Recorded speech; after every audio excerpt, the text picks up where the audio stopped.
Querido, abra sua Bíblia comigo lá em Atos, capítulo 2, estamos num estudo do livro de Atos, estamos, há alguns cultos já falando sobre o livro de Atos, terminamos no culto passado, o capítulo de número 1, o primeiro capítulo do livro de Atos. Por que estamos lendo o livro de Atos, meu querido? Porque o livro de Atos, ele é um referencial da igreja. Foi assim que os discípulos começaram, então, a levar o reino de Deus. Foi assim, então, que nós vemos o início da igreja. E isso é um referencial para nós. Nós, como igreja, meu querido, queremos ser e formar discípulos. Não estamos aqui, meu querido, carregando uma bandeira da igreja Braver, carregando uma bandeira de religião. Nós queremos e priorizamos, meu querido, que você tenha um relacionamento com Cristo, que você seja um discípulo. E para isso, você precisa assumir responsabilidades. Para isso, você precisa entender quem é Cristo e como você deve viver com Cristo. Nós estamos aqui, meu querido, para te ensinar. Agora, decisões e atitudes é você que precisa tomar. Não sou eu, não é um líder, não é o irmão que está do seu lado que vai fazer. É você que vai fazer. E para isso, meu querido, nós estamos então aprendendo como muitas vezes esses homens se moviam, como muitas vezes eles aprenderam, com o caminho que eles passaram, as adversidades, os problemas que todos nós vamos passar, meu querido, na nossa caminhada, e como nós respondemos a isso. Então é por isso que estamos meditando nesse livro de Atos, que você esteja junto comigo aí na leitura do versículo 1, a gente vai até o 13 ali, então acompanhe comigo, vai dizer assim: e ao cumprir-se o dia de Pentecostes, estavam todos reunidos no mesmo lugar. De repente, veio do céu um som como um vento impetuoso e encheu toda a casa onde estavam assentados. E apareceram distribuídas entre eles línguas como de fogo, e pousou uma sobre cada um deles. Todos ficaram cheios do Espírito Santo e passaram a falar em outras línguas, segundo o Espírito lhes concedia que falassem. Ora, estavam habitando em Jerusalém judeus, homens piedosos, vindos de todas as nações debaixo do céu. Quando, pois, fez-se ouvir aquela voz, afluiu a multidão, que possuiu de perplexidade, assustados, porquanto cada um ouvia falar segundo a sua própria língua. Estavam ali espantados e se admiravam, dizendo: vede, não são, porventura, galileus todos esses que estão aí falando? Como os ouvimos falar, e cada um em nossa própria língua materna? Somos partos, medos, elamitas e naturais da Mesopotâmia, Judéia, Capadócia, Ponto e Ásia, da Frígia, da Panfilha, do Egito, das regiões da Líbia, nas intermediações de Cirene, e romanos que aqui residem, tanto judeus como prosélitos, cretenses e arábios. Como os ouvimos falar em nossas próprias línguas as grandezas de Deus? Todos atônitos e perplexos interpelavam uns aos outros: que quer dizer isto? Outros, porém, zombando, diziam: estes estão embriagados. Pai, obrigado, Senhor, por esse momento. Fala conosco, Deus. Tua palavra que é verdade e vida, tua palavra, Senhor, que é fundamental para nós, que ela nos direcione mais uma vez nessa noite, que possamos seguir, ó Pai, guiados e direcionados pelo teu Espírito, e que a revelação da tua palavra contribua, Senhor, para que possamos nos achegar mais perto de ti, Senhor, como verdadeiros discípulos, aqueles que seguem ao Senhor de todo o coração, não só, Pai, através de um culto racional, mas através de uma vida de dedicação a Ti, que possamos sair daqui tocados e transformados pela verdade da Sua palavra, Pai, no nome de Jesus, Senhor. Amém. Quem crê pode dar uma salva de palmas a Jesus. Glória a Deus, meu querido, glória a Deus. Então aqui a gente vê o livro de Atos, um dos momentos mais especiais, um dos momentos mais icônicos da leitura do livro de Atos, quando nós lemos a respeito do Pentecostes. E também, meu querido, esse é um fator de grande diferença na vida dos cristãos a partir desse momento. Precisamos entender, e já falamos um pouquinho mais sobre isso. Se você quiser, retome as nossas mensagens, tá? Para que você possa ouvir também e recapitular talvez algumas coisas. Nós, quando lemos, e é por isso que é importante a gente ler a Bíblia de uma forma, completa, entendendo cada quadro e o que antecede isso. Cristo tinha subido aos céus e ele tinha deixado uma palavra para os seus discípulos, cerca de 120 pessoas, aonde ele vai dizer assim: ei, e descerá sobre vós poder para serdes minhas testemunhas. E aí ele fala as regiões, né, até os confins da terra. O poder do Espírito, então, de Deus viria sobre aqueles homens e aquelas mulheres, para que eles pudessem ser testemunhas de Cristo. Nada mais, meu querido, do que representar e viver como Cristo viveu na terra. Eles seriam, então, um exemplo da vida de um cristão. E é a partir daí, então, eles vão até uma casa, e no cenáculo, na parte superior de uma casa, e eles começam a orar, esperando, então, essa resposta vinda dos céus. E aqui nós vemos, então, se cumprindo essa palavra, aquilo que Cristo tinha dito, se cumprindo, então, essa promessa da descida do Espírito Santo sobre eles. Nós nunca, de fato, saberemos o que aconteceu. Lucas relata esse momento, mas nós não saberemos, de fato, como e o que aconteceu naquele lugar. Ao lermos esse texto, muitas interpretações, muitas ideias surgem e, consequentemente, muitas bobagens também surgem a partir da leitura desse livro, ou a partir da leitura desse momento. O fato é que nós não temos como saber o que aconteceu ali. Pelos relatos que lemos, nós temos uma noção do que de fato aconteceu, mas exatamente é impossível saber. Mas o grande legado e a grande questão que acontece, que vem desse momento, é o fato de que a igreja, então, ali, recebe o Espírito de Santo, e esse Espírito ele vai ser extremamente importante para a continuidade da pregação do Evangelho, né? A pregação de Cristo, para a implementação do reino de Deus na terra, e para que aqueles homens e mulheres pudessem, então, ser essas testemunhas de Cristo. Receber o poder de Deus não é para que você seja exaltado e glorificado. Receber o poder de Deus não é para que você se engrandeça disso, não é para que você usufrua daquilo que Cristo faz em sua vida, mas sim para que você seja um testemunha de Cristo, para que você seja de fato um verdadeiro cristão, aquele que vive como Cristo viveu. E aqui nós vemos então esse impulsionar de Cristo, mas quando nós lemos esse dia do Pentecostes, nós vemos que esse era um período, e precisamos entender o que se passava no contexto daquele momento, que esse era uma das grandes festas, uma das maiores festas que estava acontecendo.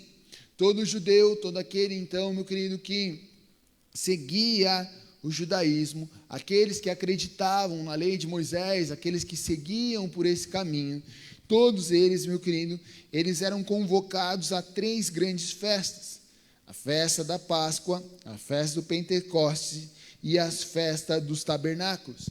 Esses eram momentos, meu querido, onde as pessoas iam até Jerusalém, para quê? Para cultuar ao Deus de Israel, né? A Deus ali, onde eles celebravam, levavam ofertas a Deus. Então se concentrava em Jerusalém essas festas, e as pessoas iam até lá para celebrarem a Deus. Acredita-se que alguém que morava, meu querido, num raio de 30 quilômetros de Jerusalém, era obrigado a estar nessas festas.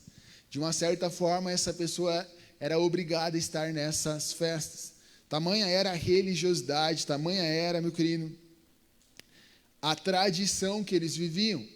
Então esses homens, e é por isso que nós vemos ali no final dos versículos, muitas pessoas de inúmeras regiões diferentes indo até aquele lugar. Muitos judeus que estavam afastados, muitos filhos de judeus que foram morar em outras localidades, então estavam ali em Jerusalém para celebrar essa festa de Pentecostes, que se chamava nada mais do que uma festa ali da 50ª semana. Na verdade, representava uma festa das semanas. Passada a Páscoa, então, meu querido, eles contavam ali 50 semanas e ali vinha então a festa de Pentecostes, também chamada por alguns como a festa da colheita. Na Páscoa eles semeavam e ali era um tempo de colheita. Tudo isso, meu querido, era uma figura que nos apresentaria a vida através de Cristo. Aqui nós vemos então a descida do Espírito Santo. Puxa, foi um momento do quê? De colher ali então aquilo que o Espírito iria fazer na vida daqueles homens e mulheres. Então essa festa, meu querido, ela era extremamente importante. É por isso que nós vemos ali muitas pessoas reunidas naquele lugar. É por isso que nós vamos ver ali também que eles celebravam, além dessa parte da colheita, eles também celebravam nessa festa a lei de Moisés, porque eles recordavam quando Moisés tinha subido ao monte e tinha recebido a lei. Além de ser uma festa de tradição agrícola, de reconhecimento e de agradecimento a Deus pelas colheitas, também era uma festa de uma certa forma espiritual, que marcava então essa recordação de Moisés ter recebido as leis, ali os mandamentos, quando Moisés subiu ao monte e recebeu do Senhor as leis. Ali então aqueles homens e mulheres de uma certa forma estavam sensibilizados a obedecerem à lei, porque de fato eles se lembravam então de tudo aquilo que Deus tinha estabelecido. Era um momento de recordar e de sensibilizar para uma prática, voltada a Deus. Ainda e embora que muitos viviam essa prática não para se relacionarem ou para agradar a Deus, mas muitos viviam essa prática simplesmente por uma obrigação e fazendo por fazer. O que nós chamamos então de religiosidade. Alguém que cumpre ritos, alguém que cumpre práticas, simplesmente porque sabe que é o certo, ou porque quer fazer por fazer, ou porque espera cumprir aquilo e não receber retaliações por não fazer. Quantos, meu querido, têm vivido de forma religiosa? Porque você vem a uma igreja, porque você vem a um culto, porque você vem porque tem que se vir, você vem porque é uma rotina tua no dia de domingo, você vem por vir. Se você tem vivido assim, meu querido, você tem vivido de uma forma religiosa, e não é isso que Cristo espera de nós. Não é isso que Cristo espera de nossas vidas. Estarmos aqui celebrando e cultuando ao Senhor tem que ser um entendimento e um desejo de reconhecer e adorar a Deus, e louvar a Deus e celebrar a Deus. Não simplesmente mais um rito, como muitos estavam ali naquela região cumprindo um rito religioso, como muitos estavam ali cumprindo talvez uma obrigação para aqueles que moravam próximo de Jerusalém. Puxa, como você mora pertinho e não vai. Sendo que outras pessoas se deslocaram de grandes distâncias. E não tinha carro, no ônibus, Uber, como nós temos nos dias de hoje. Então, meu querido, ali marca algo, e aquelas pessoas talvez estavam ali sensibilizadas agora, a partir da festa, das semanas, a partir do Pentecostes, eu vou voltar a cumprir a lei. Você já ouviu ou conhece alguém, ou você já viveu algo semelhante a isso?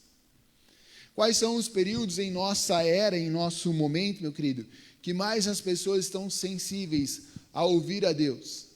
Páscoa, quando nós falamos da ação de Cristo, e no Natal, quando nós falamos do nascimento de Jesus. Muitos ali falam, puxa, agora eu vou então ter uma vida com Deus. Porque, querendo ou não, esse momento, ele mexe um pouco com as pessoas. Mas nós, meu querido, sendo aqueles que entendem a obra de Cristo, nós não podemos viver de situações como essa.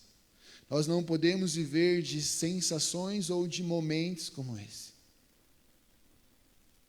Eu estou falando de pessoas, meu querido, que estão longe de um relacionamento com Deus, que são sensibilizadas por isso. Semelhante, talvez, muitos judeus que estavam ali em Jerusalém, estavam sensibilizados agora para cumprir a lei, talvez de uma forma mais ferrenha, de uma forma mais incisiva. Mas quando nós olhamos para a nossa vida, e aí, meu querido, quando eu estou falando com você aqui, eu também estou falando comigo.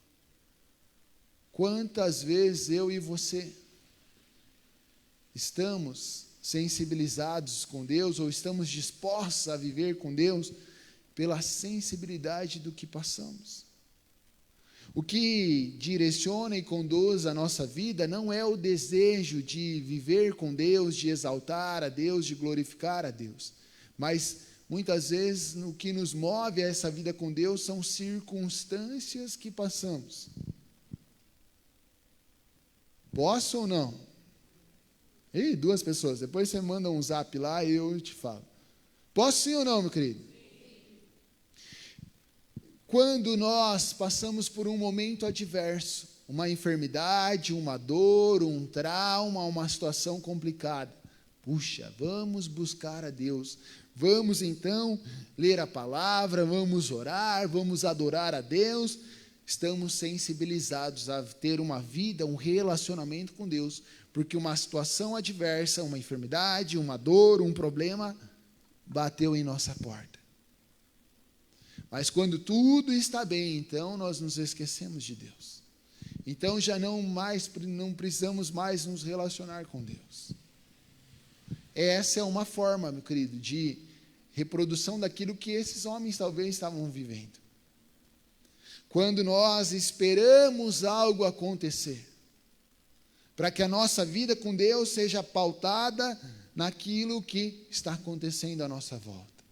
Quantas pessoas que são dependentes de grandes eventos, grandes conferências, grandes shows, grandes coisas acontecendo.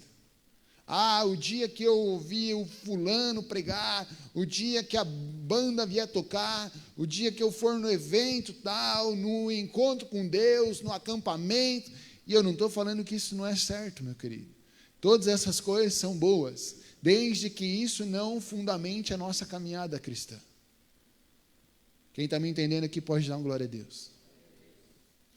Desde que isso não te faça um dependente de circunstâncias, desde que isso não te faça dependente de momentos, de situações. Quando houver a festa em Jerusalém, então nós estamos sensibilizados. Não, meu querido. Nós somos sensibilizados a viver com Cristo porque entendemos a obra de Cristo na cruz. Esse é o padrão que nós precisamos viver. Nossa vida, nossa busca a Deus não pode ser uma busca baseada nas circunstâncias que vivemos, ou nos eventos, nas coisas que nos são propostas. Ou pior ainda, basear a nossa vida em relação à vida dos outros. Quando fulano está bem, então eu também estou bem. Não, meu querido. O dia que a banda toca, vai chover, daí eu estou bem. Daí foi cultão para mim. Quando a banda não toca, vai chover, daí foi um cultinho. Querido, você tem que vir adorar a Deus independente do que a banda for tocar.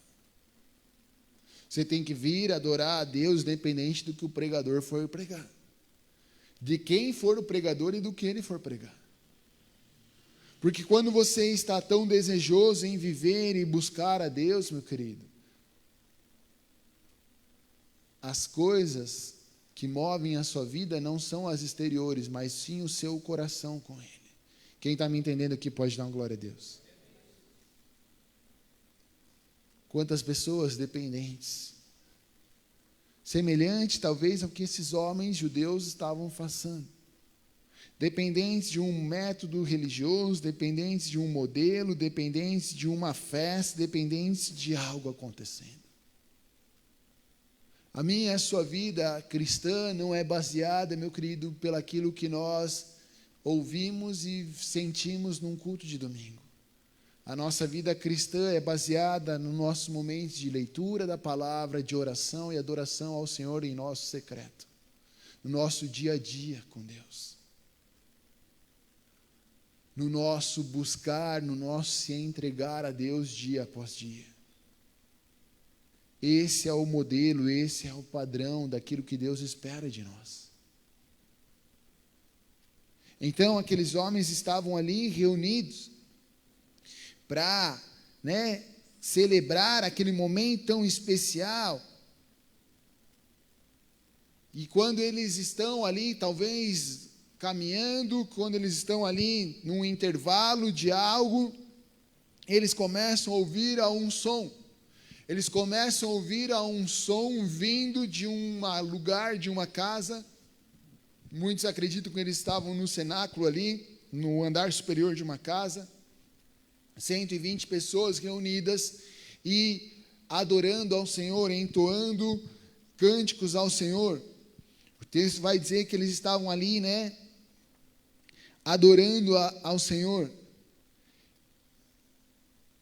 E aquelas pessoas de fora começam a ouvir algo acontecendo. Não existia ali nenhuma técnica, microfone, nada disso. Mas a palavra ali que representa a voz fala sobre algo grande acontecendo. Sobre um barulho alto acontecendo. E aqui nós vemos ali, então, que veio, de repente, do céu, um som como vento impetuoso, e encheu aquela casa, encheu o lugar ali onde eles estavam, os discípulos estavam. Versículo 2, sabe, quando ele fala sobre o vento e o fogo, meu querido, ele está falando de algo que representa algo bem importante para aquelas pessoas. O vento e o fogo ali, meu querido, ele vai ser um símbolo da presença de Deus. O vento e o fogo também são uma referência à purificação, à santificação. A gente vê isso lá no Antigo Testamento, a gente vai ver isso em Êxodo, capítulo 3, versículo 2, a gente vai ver isso em Malaquias, a gente vai ver em alguns livros ali, essa representação. O vento e as línguas como de fogo, esses dois elementos, vento e fogo, então eles trazem essa representação da presença de Deus e da purificação, da santificação através de Deus. Também, meu querido, essa simbologia vai falar sobre uma operação, porque de qual era a operação? A operação de algo sobrenatural, da parte de Deus vindo para trazer purificação, santificação àquelas pessoas. Quando nós olhamos esse texto, meu querido, e aí, como eu disse, não há como saber de fato o que acontece ali. Quando nós olhamos para esse texto, e há muitas vertentes, quando você for estudar, a respeito do que esse texto pode representar, mas de uma forma bem direcionada, grandes parte da literatura vai apontar para esse momento como sendo um momento onde o Espírito Santo vem para purificar, para gerar a santificação na vida daqueles homens e mulheres que ali estavam, dos discípulos. Lembra? E recebereis poder para ser de minhas testemunhas. Então, o poder de Deus está atuando em nós. Nós, meu querido, não conseguimos nos livrar de ações pecaminosas pela nossa própria força. É a graça, é o poder de Deus atuando em nós. É o Espírito Santo nos santificando e nos direcionando. Porque quem nos convence do pecado? O Espírito Santo. Nada adianta, meu querido, eu vir aqui fazer e falar de uma lista. Olha, isso aqui pode, isso é pecado, isso é pecado, isso é pecado, isso é pecado, isso é pecado, isso é pecado.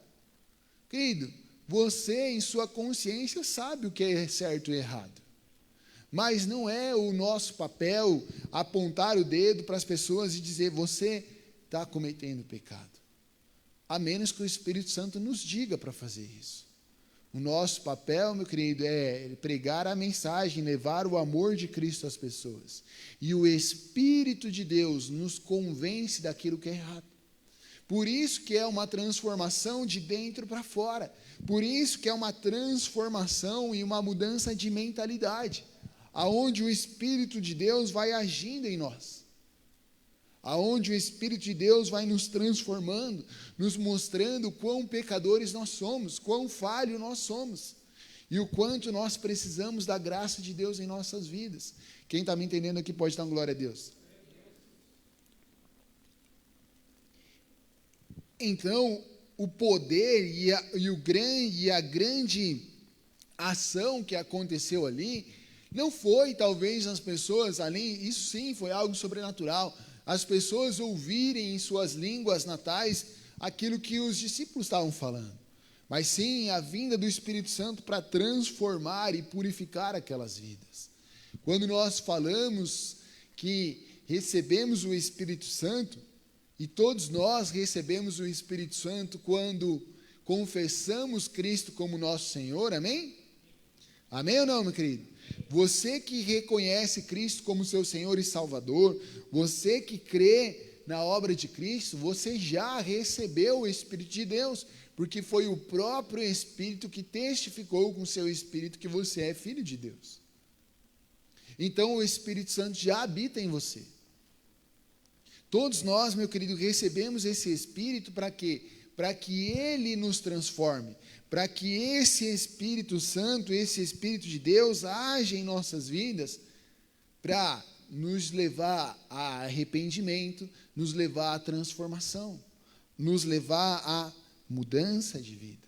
É por isso que algumas linhas teológicas acreditam que alguém que não está disposto a mudar a sua vida, não está disposto a deixar o caminho de pecado, não conheceu de fato a Cristo. Essa pessoa talvez ouviu falar, foi convencida, mas quando você conhece verdadeiramente Cristo e o Espírito Santo habita em você, você é convencido do pecado, então você tem uma vida de transformação, você tem uma vida de mudança, uma vida de renúncia, uma vida de entrega a Deus, aonde esse Espírito de Deus vai começar a agir em você, para que você se pareça cada vez mais com Cristo. Então esse Espírito de Deus começa a agir interiormente, te direcionando para um caminho de santidade, para um caminho de transformação. E é por isso que você deixa de ser quem você era. E é por isso que esse processo ele é diferente na vida de cada um de nós. Por isso que para alguns umas coisas são mais fáceis e mais rápidas. Para outras demora mais, para outras são em outros momentos. Eu lembro, teve um rapaz que chegou junto comigo na igreja. E nós começamos a caminhar juntos ali. Então a gente estava sendo transformado. Só que algumas coisas para mim foram rápidas e para ele demorou tempo. Assim como coisas que para ele foram rápidas, para mim demorou. Porque o agir do Espírito Santo em nossas vidas não é igual. Porque nós não somos iguais, amém? Amém ou não, meu querido? Então nós não podemos nos comparar. Ah, puxa, mas olha, o fulano está tanto tempo na igreja e ainda faz isso. Talvez o Espírito Santo está tratando outras coisas na vida dele. E isso que você percebeu na vida dele, o Espírito Santo já tratou na sua. Ao invés de questionar, de julgar, seja alguém que vá orar então pela vida do seu irmão, para que Deus direcione e transforme ele naquela área também. Só que muitas vezes, meu querido, nós queremos olhar e condenar ou justificar o que é pior, as nossas falhas. Nossa, o fulano faz isso ainda. Se o fulano faz isso ainda, então eu também posso fazer aquilo. Eu tento justificar os meus erros baseado nos erros que eu vejo dos meus irmãos. Porque talvez eu não tenha a compreensão que o Espírito Santo age de forma diferente da minha vida, como ele age na sua, como ele age na de quem está do seu lado. Nós falamos um pouquinho sobre isso na aula de discipulado, meu querido. Você que ainda não assistiu, né? Vale a pena assistir. Que muitas vezes, meu querido, nós comparamos o agir do Espírito Santo em nossas vidas. medindo aquilo que está acontecendo no exterior da vida da pessoa. Só que há algo interior que nós não temos como mensurar. Quando você vê alguém chorando num momento de adoração, você vai dizer: puxa, aquela pessoa está quebrantada, aquela pessoa está sensibilizada. Nem sempre você pode afirmar isso. Então tem alguém chorando, e alguém do lado assim. Você diz: nossa, aquela que está chorando foi tocada pelo Espírito Santo, e aquele que está de braço cruzado não recebeu nada. Como você pode afirmar, meu querido? Como nós podemos afirmar isso? Nós não sabemos o que está acontecendo lá dentro. Talvez aquela pessoa que está chorando só está levada pelas suas emoções, enquanto aquele que está de braço cruzado está sendo quebrantado no seu coração. Mas nós, pela ótica e pela racionalização das coisas, nós tentamos colocar um padrão no Espírito Santo.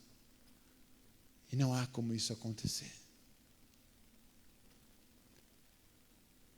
Não quer dizer, meu querido, que uma coisa é o Espírito Santo e outra não é. Só o Espírito de Deus e a pessoa sabem o que de fato está acontecendo com ela. Então, meu querido, o Espírito Santo, ele age em nós de dentro para fora, ele vem agindo em nossas vidas, transformando e purificando o nosso coração. A ação do Pentecoste, meu querido, é um cumprimento de Jeremias, capítulo 31, versículo 33. Consegue pôr para mim aí? Jeremias 31, versículo 33.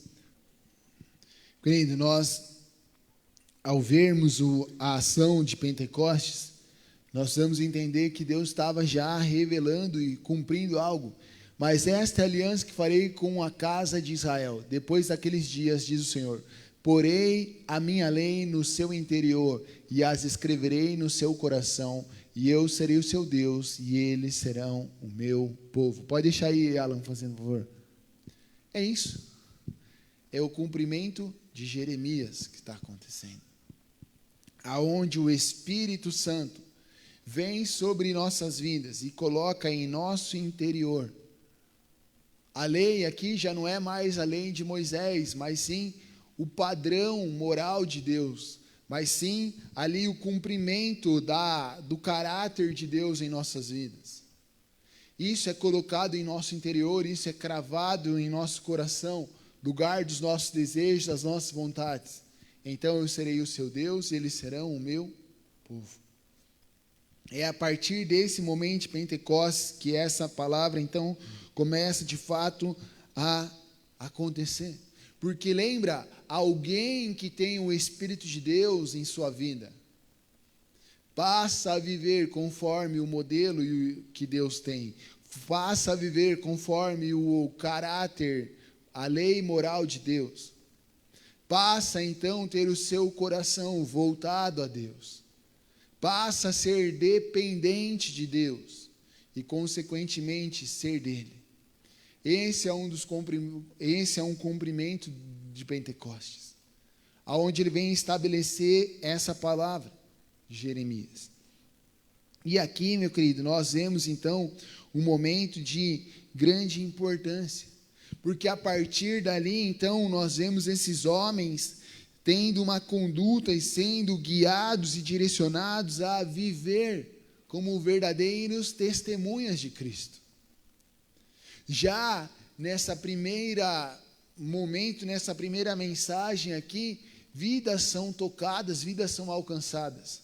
Por quê? Porque aqueles homens estavam cheios desse Espírito de Deus. E esse Espírito então estava os conduzindo a seguir aquilo que Cristo estava os direcionando. Olha que interessante lá no livro de Atos, no capítulo 2, versículo 6.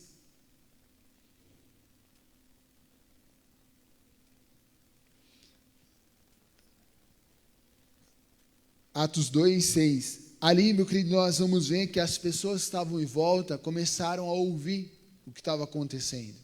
Então imagina, Estava lá 120 pessoas reunidas num lugar. Eles estavam orando, adorando a Deus. Vem algo miraculoso, vem algo majestoso, algo com um som do vento. Começa a acontecer. Aquela salinha, aquele momento de oração deles é reproduzido como se fosse alto-falantes direcionando pela cidade. As pessoas são atraídas àquele lugar. As pessoas são levadas àquele lugar. E aí elas começam a entender. Se ajuntou uma multidão que estava confusa, porque cada um ouvia falar na sua própria língua.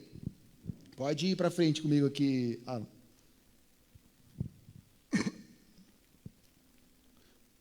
Pode pôr o 7 aí, vamos até o 8. E todos pasmavam, se maravilhavam, dizendo uns aos outros: pois que não são Galileu todos esses homens que estão falando? E olha o que eles estavam falando. Como, pois, ouvimos cada um na nossa própria língua em que temos nascido? Pode ir mais um. Partos, médios, e aí ele vai começar a falar o que cada um ali, cada localidade. Sabe, meu querido, eles estavam ali assustados com aquilo que aqueles homens estavam falando. Eles estavam perplexos com aquilo que os homens estavam dizendo. E aí, sabe o que eles estavam dizendo? Coloca no versículo 11 para mim aí. Aí ele vai falando: todos nós temos ouvido em nossa própria língua falar das grandezas de Deus. Sabe o que esses homens estavam falando, meu querido? Eles estavam anunciando a grandeza de Deus. Eles estavam talvez ali salmodiando a Deus, falando quanto Deus era bom, quanto Deus era grande, como Deus tinha se movido, aquilo que eles tinham visto em Cristo Jesus. Eles estavam ali falando das grandezas de Deus. Eles não estavam num culto, eles não estavam ali, meu querido, fazendo um modelo religioso. Eles estavam celebrando, adorando a Deus de uma forma verdadeira. Adorar a Deus, meu querido, é muito mais do que cantar canções. Adorar a Deus é falar das grandezas de Deus. E aquelas pessoas que estavam ao redor começaram a ouvir algo. E eles começaram a ouvir conforme a sua própria língua materna. E o que admirou esses homens é que quando eles viram quem estava falando, eram homens galileus, homens iletrados, pescadores. Você lembra dos pescadores? Homens que não tinham conhecimento, que talvez mal sabiam falar a própria língua deles, mas que de uma forma extraordinária eles estavam ali falando em outros idiomas. E aqui há algumas divergências sobre esse assunto, e isso é tema para a nossa aula de discipulado, aonde eu vou entrar mais a fundo. Mas o fato, meu querido, é que essas pessoas estavam ali espantadas, assustadas com o que estava acontecendo, porque aqueles homens simplesmente estavam falando da grandeza de Deus. Nada mais do que estavam testemunhando a respeito de quem era Deus. Estavam testemunhando daquilo que Deus representava para eles. Quando nós, meu querido, como discípulos de Cristo, precisamos levar o amor, o reino de Deus ao próximo, nada mais do que nós precisamos fazer, meu querido.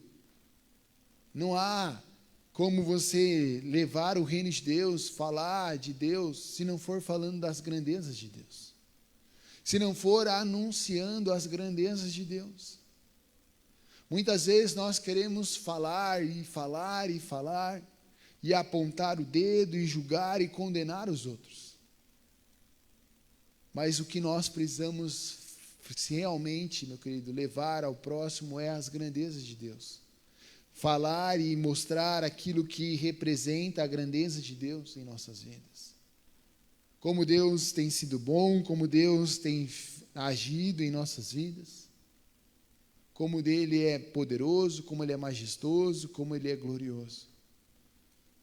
Por isso, quando nós adoramos a Deus, meu querido, nós impactamos as pessoas que estão à nossa volta. Quando nós falamos das grandezas do Senhor, as pessoas que estão à nossa volta, meu querido, elas começam a ser impactadas por essa mensagem. E ainda mais quando um cenário é desfavorável. Quando um cenário é adverso. Quantas pessoas são impactadas porque alguém que tinha tudo para condenar uma pessoa vai lá e perdoa ela. Quando alguém tinha tudo para retribuir o mal, vai lá e faz o bem para aquela pessoa. Quando a pessoa tinha todo o motivo do mundo, e talvez até seria justo, ela ir lá e responder na mesma moeda, aquela pessoa se abstém. Porque um dia ela foi perdoada, então ela perdoa aquela pessoa. E ali algo acontece. Porque, querido, está se falando da grandeza de Deus. Eu e você, nós estávamos condenados. Eu e você, pecadores, falhos, mas um Deus amoroso nos perdoou. Falar do perdão de Deus e exercer o perdão, meu querido, é anunciar a grandeza de Deus. É anunciar a grandeza de Deus em nossas vidas. Sabe, aqui então, meu querido, nós vemos esses homens anunciando as grandezas de Deus. E o que fez então a chamar a atenção àquela multidão foi isso. Aqueles homens falando da grandeza de Deus. E judeus que nasceram em outras localidades, nasceram em outros países, talvez falavam outras línguas, se reuniram até ali, atraídos. Quando nós, meu querido, anunciamos e falamos a grandeza de Deus, as pessoas que não conhecem a Deus ou que estão afastadas de Deus, elas são atraídas. Elas são ali, meu querido, tocados pelo Espírito de Deus. Elas são, meu querido, levadas e se tornam ali sensíveis a ouvir a mensagem de Deus. Por isso que eu e você precisamos falar das grandezas de Deus. É por isso que eu e você, meu querido, precisamos anunciar as grandezas de Deus em nossas vidas. É isso que impacta as pessoas que estão ao nosso redor.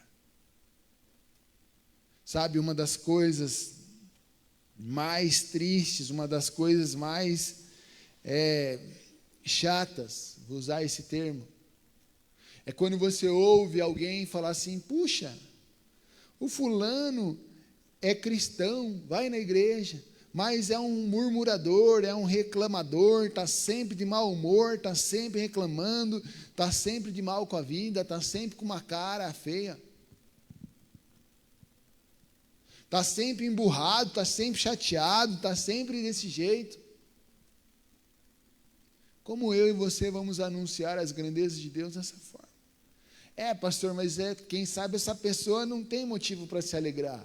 Ei, se a cruz de Cristo não te alegra e não me alegra, meu querido, algo está errado em nossas vidas. A maior alegria que eu e você temos, meu querido, é a morte de Cristo na cruz para nos resgatar e para nos fazer filho de Deus. Isso que tem que motivar a minha e a sua vida. Essa é a maior fonte de motivação que eu e você devemos ter. Estávamos condenados. Condenados à morte eterna. Mas a graça de Cristo nos alcançou. Fomos resgatados. Temos a esperança da vida eterna. Esse é o maior motivo de nos alegrarmos. Mas as situações são difíceis. Ok, meu querido, são. Cristo já nos disse: e no mundo terei aflições, tende bom ânimo, eu venci o mundo. Ei, vai ter problema, vai ter dificuldade, mas fica tranquilo. Não é para esse mundo que vocês vivem. Vocês vivem para viver a eternidade comigo. É isso, meu querido. Em Cristo somos mais do que vencedores. Isso não quer dizer que seus problemas serão resolvidos. quer dizer que quando Cristo voltar, nós triunfaremos com Ele. E que a nossa alegria não tem que estar pautada naquilo que vivemos aqui, mas sim daquilo que será a nossa vida com Cristo. É lógico que nós precisamos ter o melhor ao nosso redor, fazer o máximo para termos coisas boas e estarmos bem. Sim, mas a nossa vida não pode estar baseada nisso. A nossa busca com Deus, o nosso testemunhar as grandezas de Deus não pode estar baseados nisso. Vai muito além, meu querido, disso. E era exatamente aquilo que impactou aquelas vidas. Era exatamente aquilo que impactou aqueles homens. Como nós estamos ouvindo eles falarem. O que chamou a atenção, meu querido, daqueles homens, o que o Espírito Santo fez, não era para valorizar se ali eles estavam ouvindo em outra língua, não era isso. Era a mensagem que estava sendo dita. E aí a gente vai ver o que Pedro prega para eles no próximo culto. Mas era a grandeza de Deus que estava sendo anunciada. Sabe para que o Espírito de Deus nos enche? Para que nós possamos anunciar as grandezas de Deus. Sabe por que então o Espírito Santo te reveste, te enche, meu querido? Para você anunciar as grandezas de Deus. Paulo vai dizer: ei, tudo posso naquele que me fortalece. Posso estar bem, mal, sofrendo, angustiado, posso estar com a geladeira cheia, com a geladeira vazia, se fosse talvez traduzir para os dias de hoje. Pode meu chefe estar me elogiando ou me charupeando, tudo posso naquele que me fortalece. A minha vida não está baseada nas coisas terrenas que eu passo, mas sim na esperança da vida eterna quando Cristo voltar. Sou fortalecido não pelas circunstâncias que eu vivo, mas sim pela mensagem, pela esperança de uma vida com Cristo.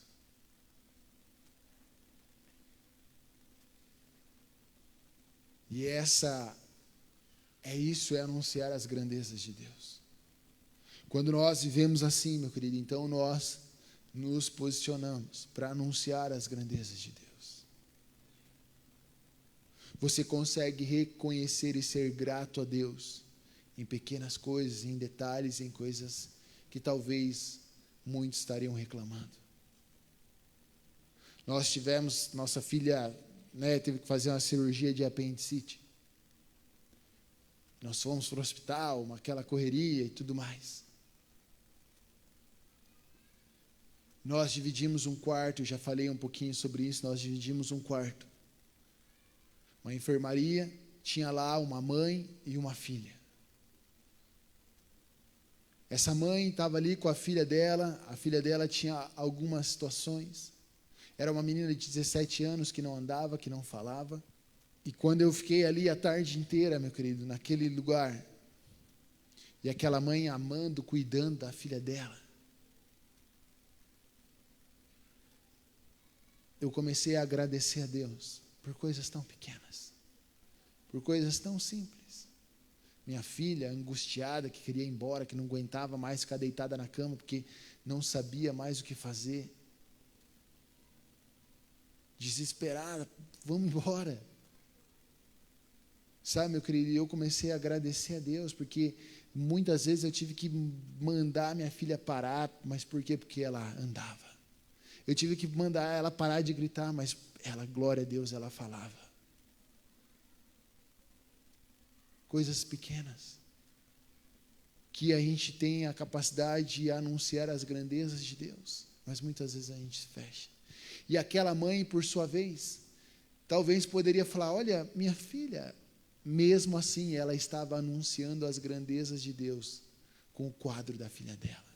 E aí depois nós conversamos com eles, eles são um casal, meu querido. Deixa eu te falar algo. Talvez um dia eles venham aqui na igreja. A moça tem 17 anos, não fala, não anda, usa fralda.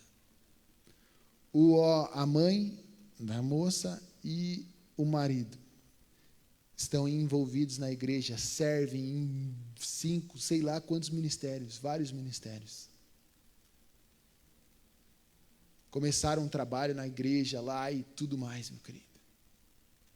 Sabe? Estão lá fazendo a obra e ali ela falava de Deus e tudo mais, as mensagens que ela falava no celular e tal, dava para entender que ela estava falando de Deus. E às vezes, meu querido, nós, com tudo tranquilo ao nosso redor. Que meu Deus, mais um culto, meu Deus, isso, aquilo. Porque não estamos conseguindo entender as grandezas que Deus está fazendo em nossas vidas. Porque talvez não estamos com o nosso coração grato a Deus, com o nosso coração cheio de Deus. Ser cheio do Espírito Santo, meu querido, é isso.